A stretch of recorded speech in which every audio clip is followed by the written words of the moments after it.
From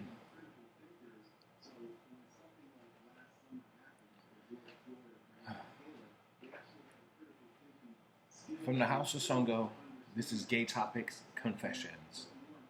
I'm your host, Kenny Cruz, and these are my confessions. These are true stories. These stories are not elaborated or fake. They are actual events that happened in my life and experiences that I've had living as a gay man. Anyone in the LGBTQ community has a story. This is my story. This is my confession. Some viewers may find what I'm saying disturbing and inappropriate, but viewer discretion is advised. I don't mean any of these stories to be disturbing, but these disturbing stories are my life. Again, these are actual events that happened, and I'm glad I can share this with the camera because there is no one here but the camera and me. And as you see, as I progressed into my videos, I'm becoming more and more withdrawn, overwhelmed, stressed, depressed, anxious. I'm not eating properly. Sometimes I eat, sometimes I don't. I've been having problems sleeping. That's why I look so ugly. I'm trying my best, but I've been hit with so much trauma in this past year. Given the fact of the pandemic, I thought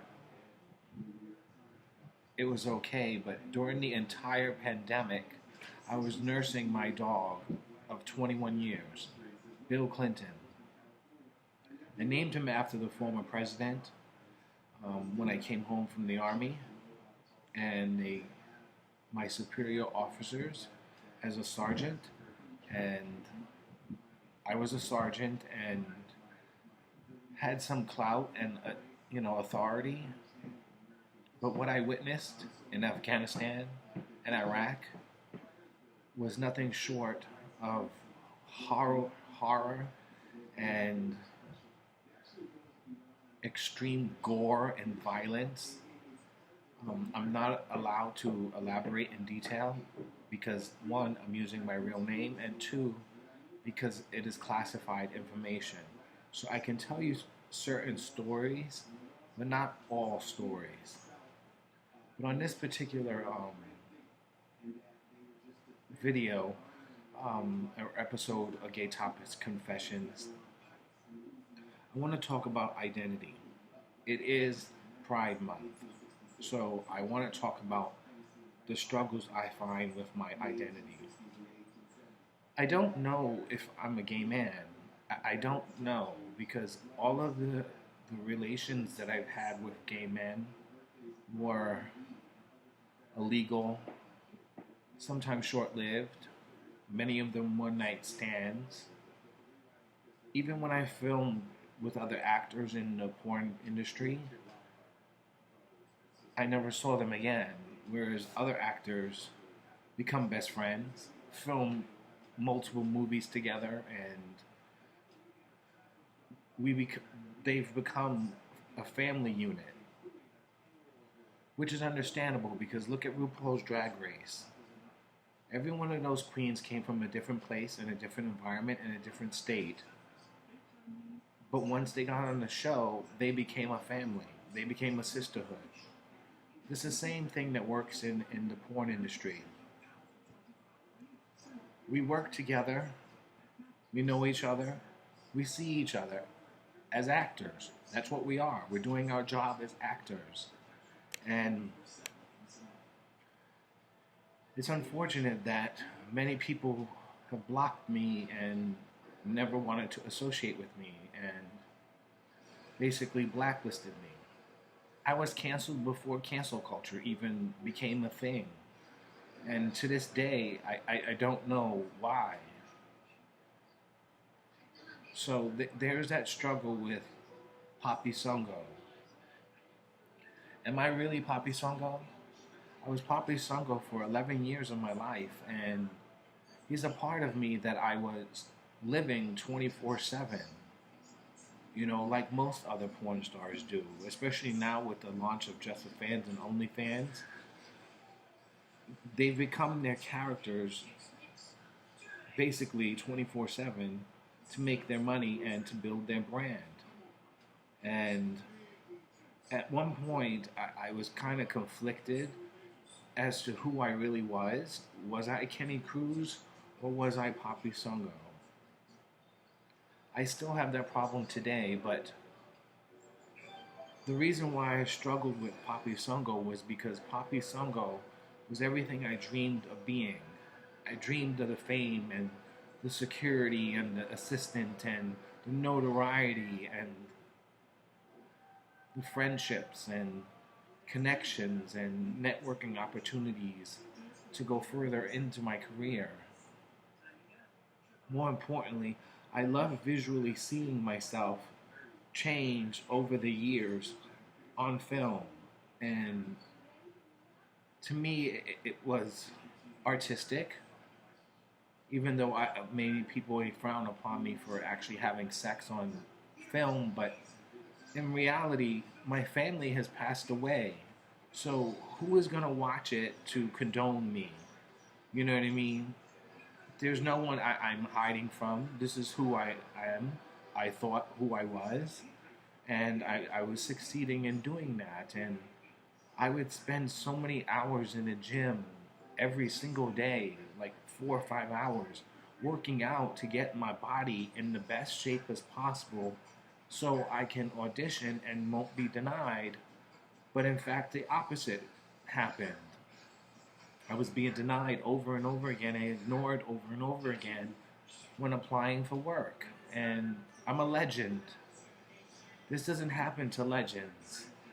I was doing porn since videotapes. I don't understand why people just automatically slam the door in my face. It was very cruel, disheartening, and dehumanizing. Because here it is, I'm doing something that I truly loved and wanted to do for the rest of my life, and had aspirations and goals of what I wanted to proceed going further in my brand. And all of that was taken away from the shallow people that hated me just for spite. I had no idea why these people hate me. To this day, I don't know why they hate me. But as a 50-year-old man, I'll be 50 in October. But as a 50-year-old man, I had to do what was best. So when I turned 49, 48, I really don't think there's a 48, 49, or 50. You're 50 years old. But in 2018, I turned 47. Well, 48 years old from 47. And in December, 2 months into being 48 years old, my mental started to change. And I felt all these years and the effort that I put into the gym and making my body and because it's what I sold, and what I marketed as my brand, and doing all these things to stay healthy and active because the camera picks up everything, and I didn't want anything to be said by my viewers and my fans, so I tried my best to keep the rules of the industry intact. I wasn't having sex with everyone. I was escorting, but that didn't help because no one actually was hiring me. And then the Just for Fans came out, and no one wanted to work with me. So after so many failed attempts over so many years, I got to the point where it's like, what am I doing?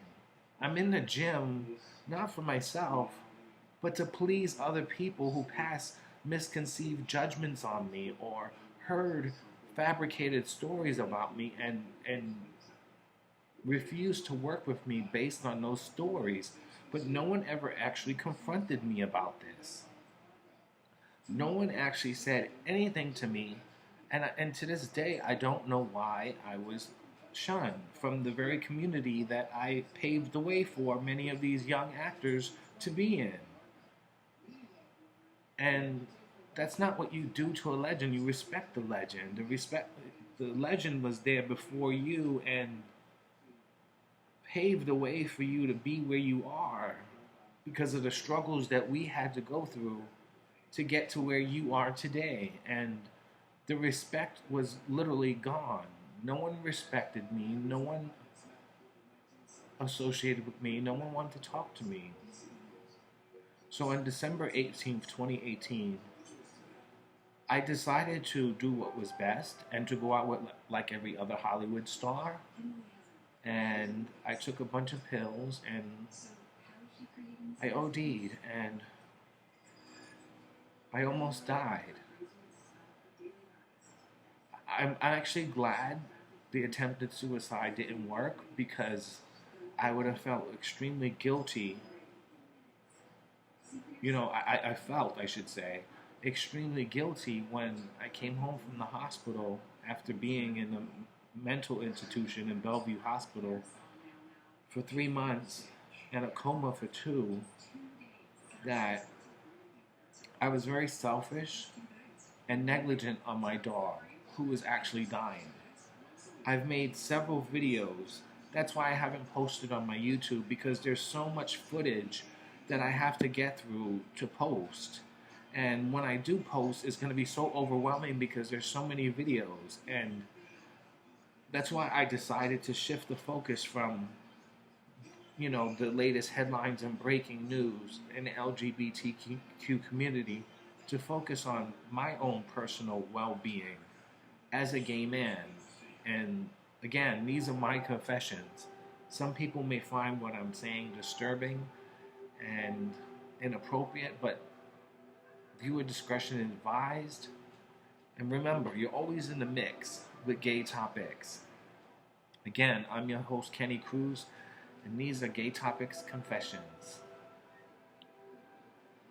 So, I struggle with the identity of Papi Songo and Kenny, and so seeing that no one was appreciating the effort and the work and the dedication that I put into myself to maintaining a model standard, which is, a chiseled body and good looks, and I can fit in a pair of Andrew Christian jock straps. I was doing my thing, and I made it so far. I had an assistant, an agent, a driver, and a bodyguard, and all of that is gone. People don't seem to comprehend that. It's like I'm Mariah Carey, and then a year later I'm a nobody. It was really hard. It was a hard impact on my life because I put so much energy and effort into becoming this celebrity in the gay community, and yet I was hated on by the very community that was supposed to accept me and embrace me and love me. Many of them jerked off to my movies and masturbated to my movies and viewed my movies, but yet my fans didn't even come to my defense when I vented out. And just as it did when I was a child, every time that I spoke up, people thought I was only doing it for attention. So my posts and blogs were disregarded as attention seeking. Sometimes after I posted some lengthy post on Facebook, they blocked me. And it continued to be blocked and continued to be blocked and continued to be blocked. So I couldn't actually be Kenny Cruz, and I couldn't actually be Papi Songo. More on Kenny Cruz. Growing up as a child, I had these sexual thoughts, and these sexual thoughts turned into sexual abuse.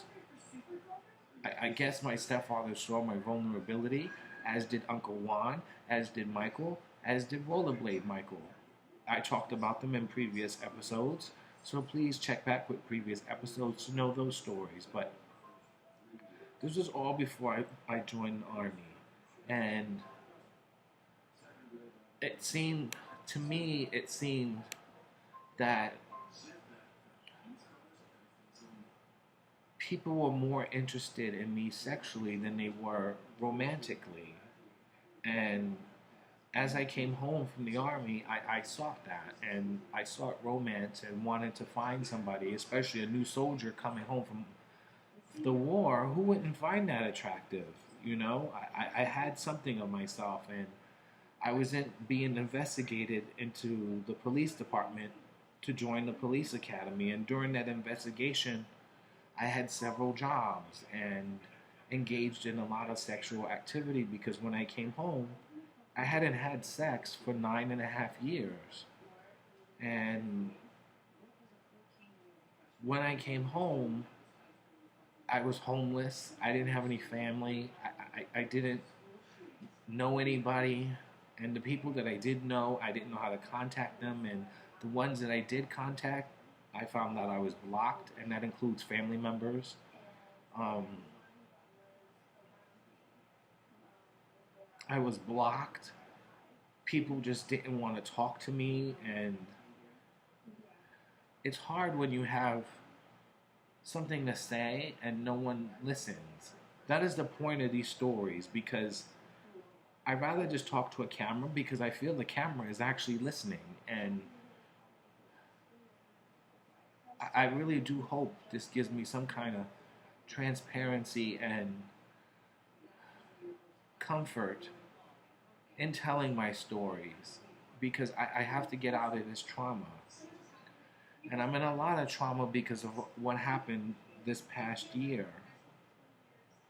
Suffering the loss of my dog of 21 years. Over 2 decades. Over 2 decades. He passed away. Ironically, the very war that I fought in and got him after is now over. That was 20 years ago, you know, so it perhaps it's a bittersweet moment, you know, that he outlived the war, you know, or he waited for the war to finish before he passed away, given his name was BillClinton, you know, but it hurt me because for the first time in my life, he was not within arm's reach of me. Everywhere I looked, he was always there. He was my only friend. He was the only time I went out and socialized. People didn't know me, but they knew BillClinton, you know, and I know that now because I go to the store, like grocery shopping. That's probably the only time that I actually leave my house, is to go grocery shopping, and people see me, and not one of them has ever said anything about my dog missing. I've lived in this neighborhood 13 years and went out twice a day, every single day, at the same time. So I saw the same people every day. You know, the low-budget drug dealers on the corner, or the residents of the retirement home in the middle of the block. You know, other dog walkers. You know, the mail lady. No one seemed to recognize who I was without my dog, and that was very disturbing, you know, so it kind of prevented me from going outside, and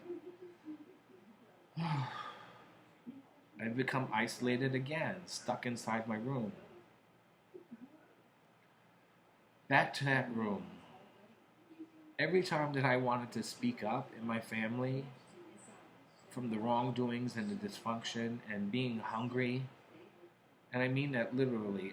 My mother never fed me, and I was always fending the food for myself, and I couldn't cook because she wouldn't allow me to use the utensils and stuff and the pots and pans, because she felt that after I came out, before I left for the military, she felt that whatever I touched, I gave AIDS to, and I was going to infect the entire household with AIDS and HIV. And so she would throw away everything that I used. And eventually, I stopped eating at my house when there was food there. And when the food was there, it was horrible. I swear to you, my mother needed cooking lessons because she did not know how to cook. And most of the time, when I did eat her food, what was left of it, I ended up having severe bowel movements and made me sick, And so I would always try to find an alternative to eat. As I said, I had a girlfriend whose mother used to help me eat. I would go to neighbors' houses to eat and stuff like that. I would search through garbage for food. I went to pantries. I did all of this as a ward of the state, and as a veteran, I was not entitled to, I think it's called EBT. I was not entitled to that because I made too much money on my veteran income. And things got pretty hard. But when I was a porn star, all of that didn't matter because I was making so much money that I paid my rent in advance for 2 years. I paid out the entire duration of the lease. And I can't do that now. And I miss the income. Again, people may frown upon the fact that I'm a porn star because I'm putting myself out there, but who is there to see? My family is non-existent. They don't know anything about me. The ones that are alive don't know anything about me. I have aunts, uncles, cousins, nieces, nephews that don't even know I exist. So, to me, who am I hiding from? I knew what I was doing, and as I said, I did it purposely because I wanted to see myself in the different transitions of my life. And I have documentation of all that, Yes, granted, I was having sex, but I've seen myself change over the years while filming these movies, and to me, it's very artistic and a memory. It was part of my life for 11 years, you know? And going back to school as a child, I couldn't be openly free to speak because my voice was feminine and I would get jumped. I would get jumped because of the way I walked. I would get jumped because of the color of my skin. I was forced to be put into these detention centers, even Rikers Island, you know, forcing myself in my own identity and authentic self to be sheltered in, because the second I would open my mouth or even walk, somebody would say something or jump me and beat me up. And I was constantly bullied, and I was afraid to even say that I'm gay, and as I said, it wasn't any better at home because when I did come out the closet before I left for the military at 18 years old, my mother just refused to accept it, and she did horrible things to me. Like, I would apply for colleges, and I wasn't getting any letters in the mail, and I thought that was strange. Here it is that I'm applying to all these schools, and yet I don't have one denial letter or one acceptance letter, so I didn't know what was going on. And my mother had several cats. She collected cats like stamps, and she was definitely a cat hoarder because there was at least 60 cats in a 3-bedroom apartment. I used to joke around and say, it's no wonder why I'm gay, because there's everywhere I look I see a pussy, and it's not what I wanted, and it was horrifying to live in that small apartment with so many cats. There was no furniture because they destroyed the furniture. They sprayed each other, so the smell was, it was horrible. And people would make fun of me because I smelled like cat, and I don't like cats to this day because of that very reason. I'm more of a dog owner, and Moreover, I connect with a dog better than I do with a cat. You know, I feel mentally connected with a dog because we come from that same type of abuse and abandonment, and we live sheltered lives. And I mean that literally because most dogs do live in shelters and cages, possibly for the rest of their lives, and I feel like I'm in jail for the rest of my life because it's been like this for my entire life, where I've been stuck inside this room, you know, by myself. Nobody likes me. Nobody wants to get to know me. There's always a hidden agenda if somebody actually does start talking to me, and I end up having to stop speaking to them. You know, there's always something wrong with someone trying to actually show me affection and acceptance. When I did join the military, it was don't ask, don't tell. So I couldn't even come out the closet in the military, which was the rightful time to do because I was in my 20s, and I couldn't do that because I would have risked being dishonorably discharged. So all these aspects lead up to one thing. What is my identity? What is my identity? Who am I? Who am I?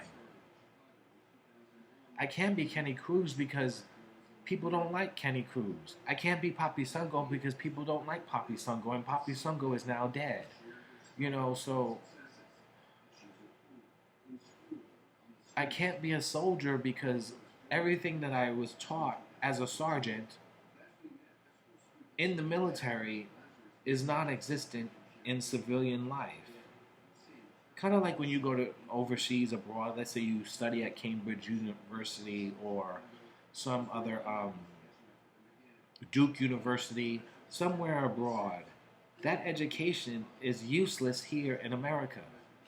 And essentially, that's exactly what happened when I came home from the military. And I thought that structured environment would lead to so many other opportunities for me in law enforcement. That's why I wanted to become a police officer. And I believe that too had something to do with my sexual orientation because I passed every physical they gave me. Every physical they gave me. And being a sergeant in the military gave me 72 points on my application. So I had a high grade, and continued to get higher grades every time I passed the exam. Even their own psychologist thought I was fit for duty. I don't understand why I was not hired. They did find that I had an arrest on me, and the arrest was for harassment. And this harassment was because of this guy I used to date who had HIV for 13 years and told me, his name was Jason, he told me that if I loved him, we were only dating for about 6 months. He told me if I loved him, we would have sex unprotected. I was kind of hesitant and brushed him off the first 3 or 4 times, but the more he asked me to do it, I thought about it. Maybe perhaps he does love me. That's why he wants to do this. And so I complied, and he infected me. He had HIV 13 years before I actually found out. I took him to court, and I have a lifetime order of protection because you have to understand this is before gay marriage was enacted or before anything gay was legislated, And when you got to the court system or even to the police, to this day, they don't want anything to do with the LGBTQ community. And in a sense, our rights were violated and silenced. I'm happy I got this lifetime order of protection, but because I know I would never see him again after I took him to court, but he should have served at least some type of jail time for lying to me and pressuring me to do something that I didn't want to do. And I'll never forget the words he said to me. Now you're going to know what it is to feel pain. Right after he nutted inside me. Right after he came inside my hole. He didn't even cuddle with me afterwards. He just said that. Now you know what it is now you know what it is to feel pain. It didn't dawn on me until I actually got sick. And I got sick on Christmas Eve and I went to the hospital and that's when I found out. And so there was really nothing else for me to do because I had no education, no place to go, no skills that could be utilized in the workforce here as a civilian. And I thought to myself, and which I still believe to this day, the only way to make it in the gay community are two things: to be a porn star and to be a drag queen. And I don't look good in a dress. Unless I have Raven or somebody else like that, or Alyssa Edwards or Trixie Mattel do my face, I don't think I would look good in a dress. So I had to be a porn star. And again, I liked it so much because I was being an actor, which is something I've always dreamed of doing. And my goals were to go as far and owning my own production company, hiring my own models and things like that as I gotten older, but that dream was short-lived.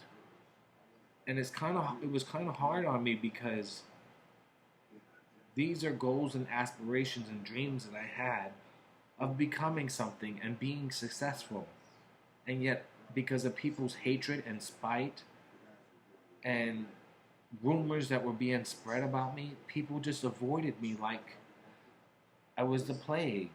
And you may think, okay, well, now that I mentioned that I was HIV positive, people probably didn't want to work with me because I was HIV positive. The average porn star today has sex at least 10 to 15 times a week with different people. You mean to tell me there's no diseases transmitted there or some STDs or anything like that? So they can't say anything about that because 95%, if at that, because there was a Queen of Black Bowl, and they were saying that at the time, this was 2 years ago, 90% of adult performers in the gay industry are HIV positive, which makes sense because when you have two people who are HIV positive, they can actually film unprotected.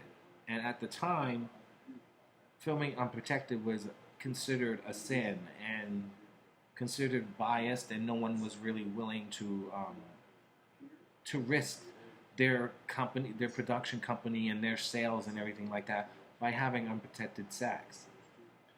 But as PrEP came out, and people who had HIV, like myself, became undetectable, and we can have sex unprotected without transmitting the virus, more and more companies started to have raw sex. And to be honest, it's selling, and that's what sells, is raw sex. But unfortunately, the issues with that, is, like I said, is that all of these performers have HIV, and I don't think fans know that, because none of them have ever come out and said that they were HIV positive. I would commend them if they did, because it takes a man to admit personal things like I'm doing now, and or maybe they don't want to come out because it would tarnish their career, but this is 2021, and I don't think it would do any harm, honestly. So here we are, Pride Month, and I'm struggling with my identity because I don't know who I am. I don't know where I'm at. I don't know what's going on. I'm suffering one loss after the other, and it's overwhelmingly draining me. I can't sleep. I can't get my thoughts straight, and I can't focus. That's why I haven't gone live, because I can't seem to focus on the script. You know, being a journalist is another passion of mine, but I put that on hold because I was doing so successful in the porn industry. But I was a journalist, and as a journalist, it takes a lot of work to find celebrity quotes, and the story to actually be true, and to do this every single day. It's hard to have your own talk show and no assistance whatsoever. It's really difficult to do it every single day with no assistance. Moreover, like I said, I've suffered a lot this year, and it's only June. And I don't know if I'm going to make it to my birthday. I don't know. I don't feel like I'm going to make it to my birthday, because there's so many conflicting thoughts and memories, and traumatic memories at that keep resurfacing. It's a problem with mental health. It's not anything mentally wrong with me, like so many people who suggest it, like they have PhDs in psychology, suggest that I have, medical illness or medical imbalance. It's grief and trauma. So I don't think I have a mental illness. I was never prescribed any kind of medication, and I've done several psychoanalysis, psychoevaluations, and nothing was ever prescribed to me. Grief and depression come in different stages, and eventually, because we all grieve in our own time, and we all have depression in our own time, and we all handle it differently. So grief and depression are two different things. You may be, going through grief and in mourning, and that may make you depressed. But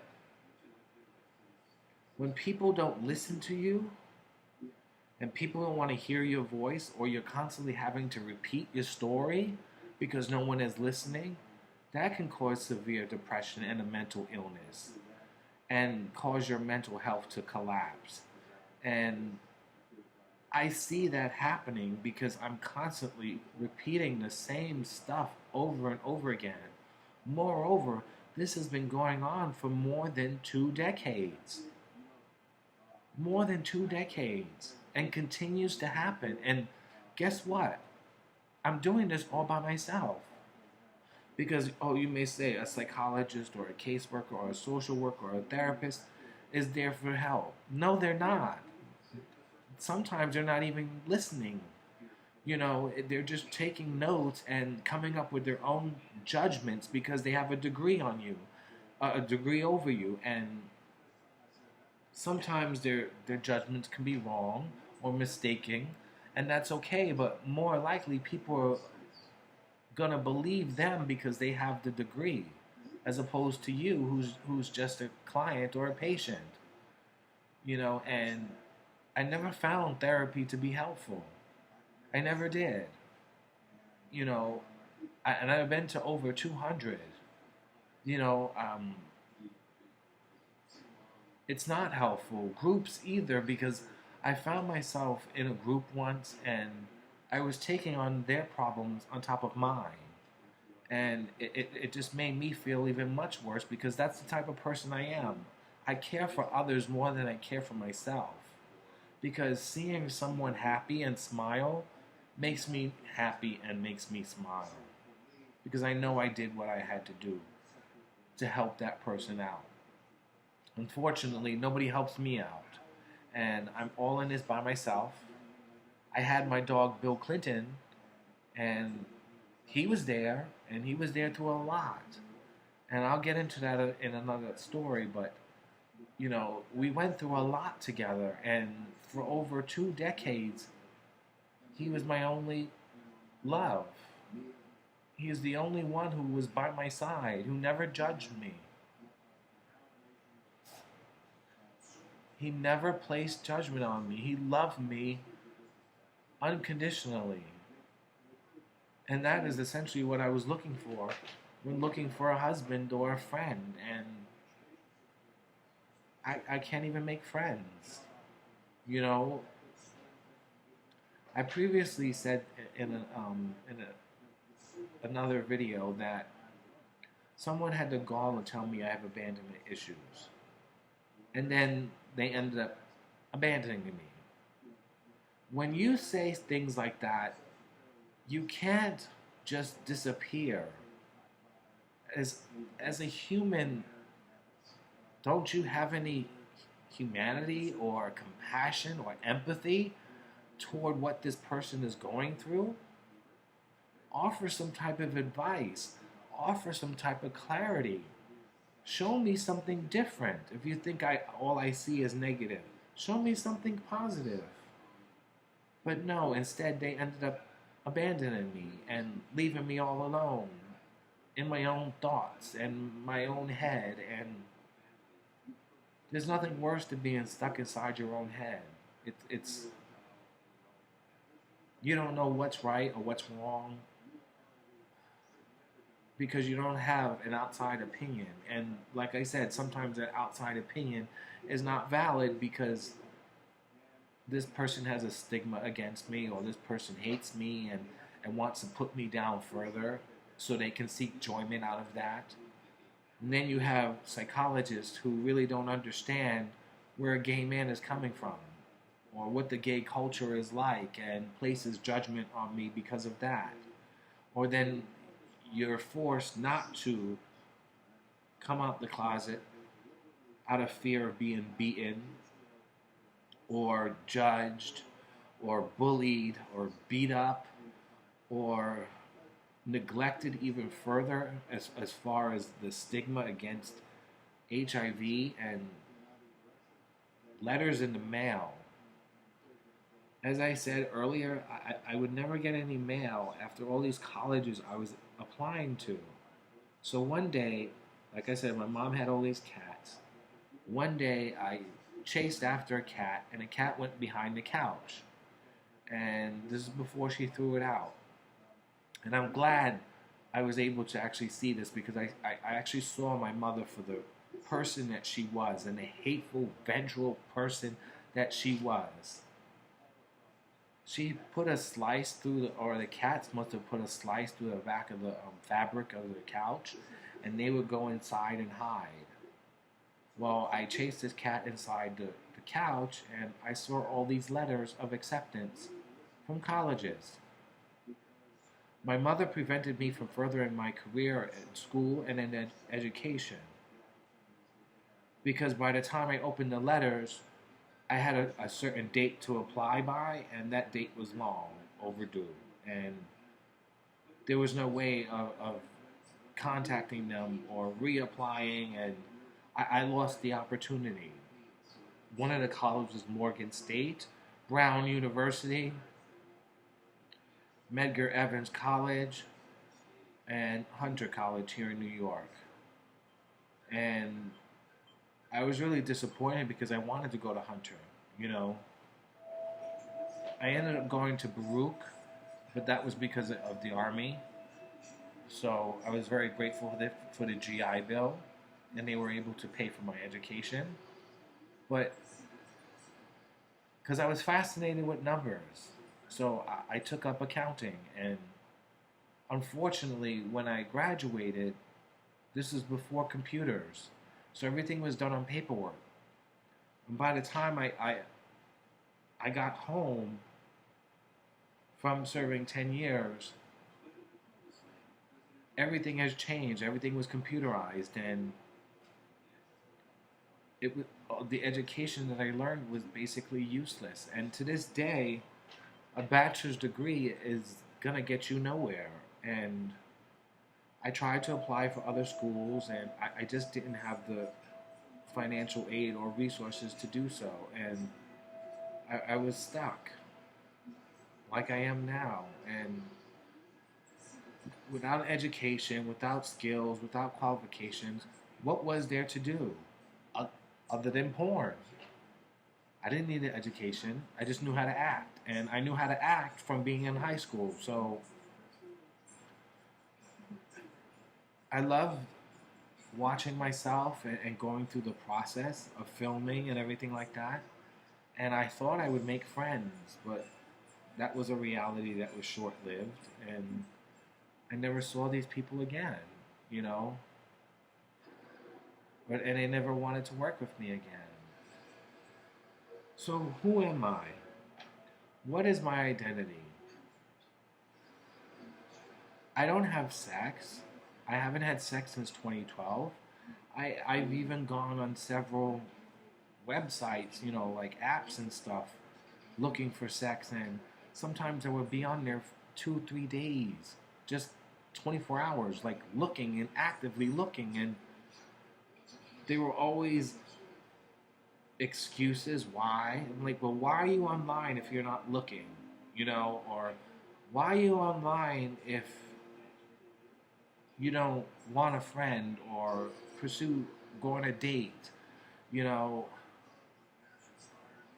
And then when some of them did reply, they gave me these lame excuses of why they couldn't meet up, or that they did meet up and they stood me up, or we did meet up and they kicked me out of their house, or we did meet up and they found so many things wrong with me, but yet I was the most sexiest and beautiful one in their house.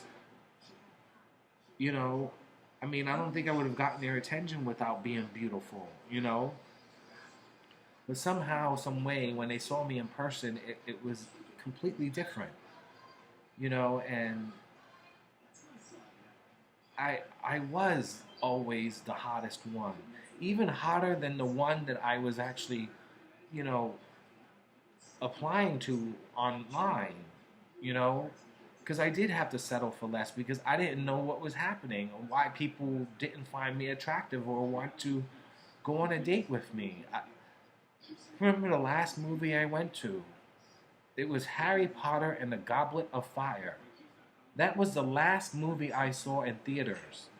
Do you know how many years ago that was? That was before 3D and IMAX and all this other stuff. I think the movie was like $8, $8.50.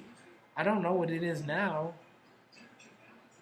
because I don't have anybody to go to the movies with. I don't have friends. I don't have family. I don't have a boyfriend. A date wouldn't take me there, you know. Here's a funny story. I remember going on a date, and we went to the movies. We saw The Passion of the Christ on a first date. The Passion of the Christ. Everyone in that theater was crying. Everyone. Including my date. And I told him, I was like, why would you take me to see something like this on a first date?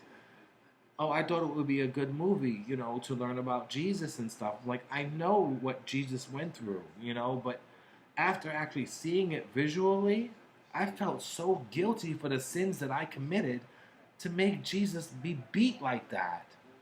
I felt horrified. Needless to say, I never saw that guy again.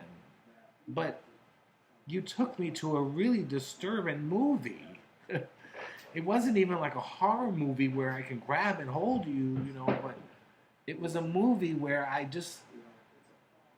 was ashamed and guilty, and it just blew my mind that he took me to a movie that was just not appropriate for a first date, you know. Then there was another guy I talked to, and I met him in a gym because many people would watch me in a gym, but nobody would ever talk to me. Oh, you got so much beautiful muscles, and because I worked in the gym, you know, so your muscles are so beautiful, your body is so beautiful. I saw your stomach, and it's so chiseled, and I love your ass, and things like that, but no one ever spoke to me. So this one guy, I tried to get him to, for me to personally train him. So I tried to get him to sign on a package. It didn't work out, but I ended up getting his number, and we ended up speaking for a little bit. He didn't like the fact that I had a rebuttal against everything.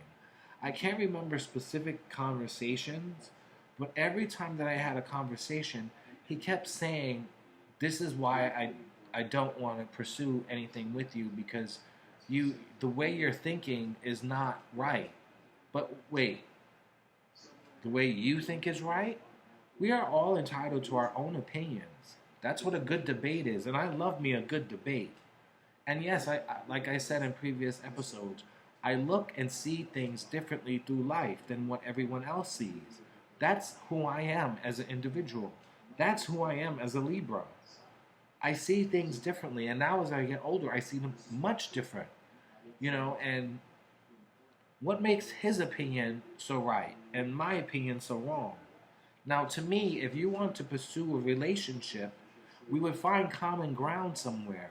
But he wouldn't even do that, And I remember one time he invited me over to his friend's house so we can have sex. And right before we started, he gave me a drink of water, and we're drinking water and we're getting situated. I said something, and he said, "Yeah, that's it. I can't do this anymore. I was willing to give you a chance, and this is just not going to work. I don't like what you're saying, and I don't like anything that is happening right now, and this is not going to be a good fit." And he eventually kicked me out of his house. I went all that way for sex. You best to believe that I was going to have sex. So after he kicked me out of his house, I was like, "Fuck this bullshit." I knocked on his door again, and I was like, "You're going to fuck me." Granted, we did have sex, but it was quick, and it was pity sex, and it was unemotional, and I never saw him again, But, again, this is what I'm saying. Where is my identity? Where is the person that people want to like or need to like? I don't have sex anymore. Am I non-binary? Sometimes I feel like I'm not in the right body. Am I transsexual? Am I trisexual? Because if I like it, I'll try it 3 times, and I'll do it again and again until I like it 3 times, and it'll become trisexual. Am I bisexual? I think women are beautiful, but I think drag queens are even more beautiful. I do have sex with gay men, so does that make me a gay man? I, I, I used to be a celebrity. I'm not a celebrity anymore.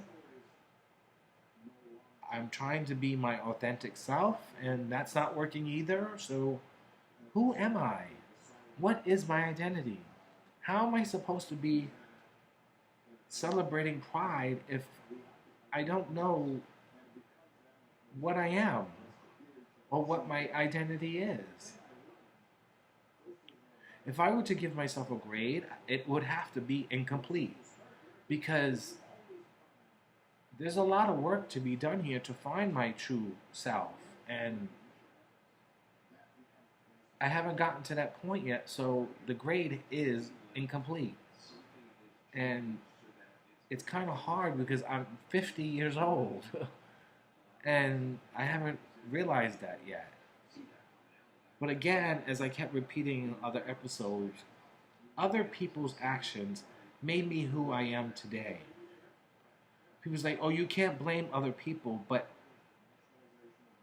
I do blame other people, because if they weren't so cruel to me, I wouldn't be so damaged and broken. Moreover, I'm not cruel to them. I've been respectful and humble to every single body, including my fans. I reached above and beyond to communicate with them, and even my fans left me. And this was the only family that I knew and created and thought that they liked. It's really hard, and it's mentally draining. That's why I said I don't know how many more videos I can do, because the more I talk about this, the worse it gets. I just don't know. Do you know? How did you find out your identity? What do you identify as? Please comment below. Send me a DM. Maybe I can feature you on my show. We can have a long conversation. But I would love to hear some feedback on how you're able to find your identity. You know? Again, these are true stories. None of this is fabricated or fake. These are actual events that happened in my life. Viewer discretion advised. Thank you for watching Gaytopix Confessions. I'm your host, Kenny Cruz. Remember, you're always in the mix with Gaytopix. I'll see you soon.